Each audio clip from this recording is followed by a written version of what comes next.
السلام علیکم ورحمۃ اللہ وبرکاتہ۔ نحمده ونصلي على رسوله الكريم اما بعد، اعوذ باللہ من الشیطان الرجیم، بسم اللہ الرحمن الرحیم۔ وسارعوا الى مغفرة من ربكم وجنة ارضها السماوات والارض اعدت للمتقین۔ جنت کے حوالے سے ہماری بات جاری تھی۔ جنت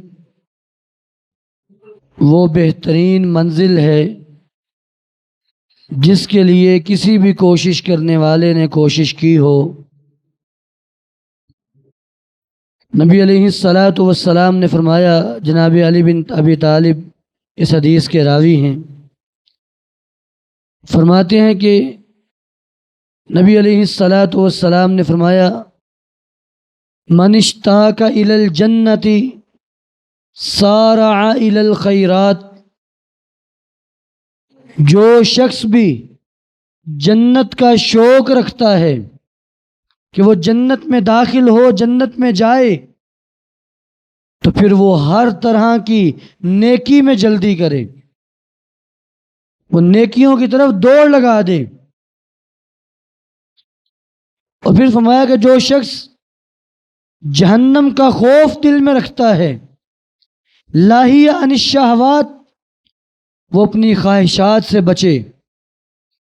ومن ترقب الموت ہانت علیہ المصیبات، اور جو موت کے انتظار میں رہے اس پر مصیبتیں آسان ہو جاتی ہیں۔ یعنی موت ایک ایسی آفت ہے جو انسان کی بڑی بڑی تکلیفوں کو بھی ختم کر دے گی۔ تو گویا کہ جنت کا اگر شوق ہے تو پھر ہر طرح کی نیکی میں جلدی کریں۔ ایک روایت میں آپ نے اس طرح فرمایا کہ ایاکم و محقرات الذنوب، کسی گناہ کو چھوٹا نہ سمجھو، حقیر گناہوں سے بھی بچا کرو، اور کسی نیکی کو معمولی نہ سمجھو کہ میں کوئی بڑی نیکی کروں گا، یہ چھوٹی نیکی نہیں میں کرتا، میں کوئی بڑی نیکی کروں گا، یہ نہ سوچو۔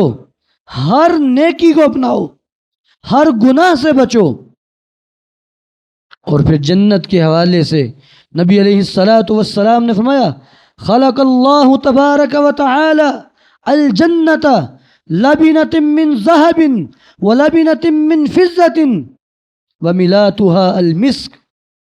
اللہ رب العالمین نے جنت کو پیدا کیا، جنت کے پورے محلات، جنت کی دیواریں، ایک اینٹ سونے کی، ایک اینٹ چاندی کی، یعنی ایک گولڈن کلر کی اور ایک سلور کلر کی۔ اور پھر فرمایا وَمِلَاتُهَا الْمِسْک، اور اس میں جو گارا اللہ نے لگایا اینٹوں کے درمیان، وہ کستوری کا گارا اللہ نے جنت کو بنا دیا، مکمل کر دیا۔ فَقَالَ لَهَا تَكَلَّمِي، اللہ نے جنت سے کہا کہ میری جنت مجھ سے بات کرو، کوئی کلام کرو، کوئی بات کہو۔ تو جنت نے پیدا ہونے کے بعد سب سے پہلا جملہ جو کہا، اس نے کہا کہ قد افلح المؤمنون، مومن فلاح پا گئے۔ سلسلہ حدیث صحیحہ کی روایت، جنت نے پہلا جملہ جو بولا وہ یہ تھا، قد افلح المؤمنون، کہ مومن ایمان والے فلاح پا گئے۔ اور جو جنت تک پہنچ گیا وہ حقیقت میں فلاح پا گیا، حقیقت میں۔ اور پھر نبی علیہ الصلاۃ والسلام نے جنت کے حسن کے حوالے سے فرمایا، ابن سیاد جس کے بارے مشہور ہے، یہ دجال ہے، اس نے آپ سے سوال کیا، کہنے لگا اللہ کے رسول، ما تربت الجنہ، جنت کی مٹی کیسی ہوگی؟ عمارت اوپر بیان کر دی، اس کی بلڈنگیں، اس کی دیواریں کیسی ہوں گی، تو جنت کی جو زمین ہے، مٹی، وہ کیسی ہوگی؟ تو نبی علیہ الصلاۃ والسلام نے فرمایا، ہی درمکۃ بیضاء مسک خالص، میں وہ باریک سفید رنگ کی، باریک درمگا کہتے ہیں، یہ سفید آٹا نہیں ہوتا باریک، اس کو عربی میں درمگا کہتے ہیں۔ باریک اور بیضاء میں نے سفید، باریک سفید رنگ کی، میں مسکن خالص، خالص کستوری اس میں شامل ہوگی۔ یہ جنت کی مٹی ہے، یعنی جنت کتنی عمدہ ہے۔ میں کبھی یہ بات سوچتا ہوں کہ دنیا میں بڑے ہمارے تعلقات والے ہیں، بڑے چاہنے والے، بڑے دوست احباب بھی ہیں، لیکن آج تک کسی نے ہمارا ایسا اکرام نہیں کیا جو اکرام اللہ نے اپنے بندے کا تیار کر رکھا ہے۔ اللہ جو آپ کا اکرام کرے گا جنت میں، آپ کے والدین، بہن، بھائی، کسی نے آپ کا کبھی اتنا احترام نہیں کیا ہوگا۔ ایسے محلات آپ کے لیے کہ سونے اور چاندی کی دیواریں، خالص کستوری، یہ جنت کا حسن ہے۔ تو جب اللہ سب سے زیادہ، سب سے بڑھ کے آپ کا احترام کر رہے اور آپ کے اکرام کے لیے ایسی جنت تیار کی ہے، تو پھر کیا ہمارا حق نہیں بنتا کہ ہمارے دلوں میں سب سے بڑھ کے اللہ کی محبت ہونی چاہیے؟ کوئی محبت اس پہ غالب نہیں آنی چاہیے۔ محبت دو طرح کی ہے، ایک ہے طبی محبت، طبی ہوتی جو ہمیں اپنے رشتہ داروں سے، والدین، بہن، بھائی، بیوی بچوں سے ہوتی ہے۔ ایک ہے اعتقادی محبت، عقیدے کے اندر جو شامل ہے، اور وہ اللہ کی محبت ہے۔ اور ایک بات کر کے پھر بات ختم کرتا ہوں۔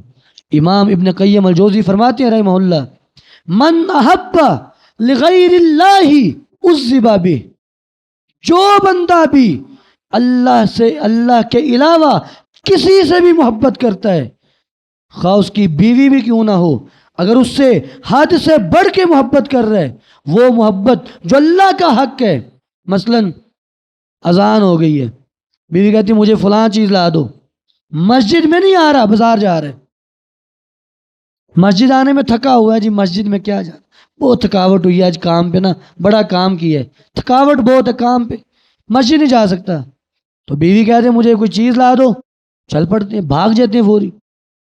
گویا کہ تم نے اللہ کی ذات کو ہلکا جان لیا اپنے بیوی بچوں سے بھی۔ تو فرماتے ہیں جو بندہ اللہ کے علاوہ کسی سے بھی محبت کرے، اللہ اس بندے کو اسی کے عذاب میں مبتلا کر دیتا ہے۔ وہی محبت اس کے لیے عذاب بن جاتی ہے، وہ تکلیف دیتی ہے انسان کو۔ پھر انسان کہتا ہے کہ میں اس کے لیے کیا کچھ نہیں کر رہا، یہ پھر نہیں میری بات مان رہی، یہ فلاں پھر نہیں میرے بات مانتا۔ تو اس لیے سکون اللہ کی محبت میں ہے۔ اللہ ہمیں اپنی محبت عطا فرمائے اور جنت کا داخلہ عطا فرمائے۔ وآخر الحمد للہ رب العالمین۔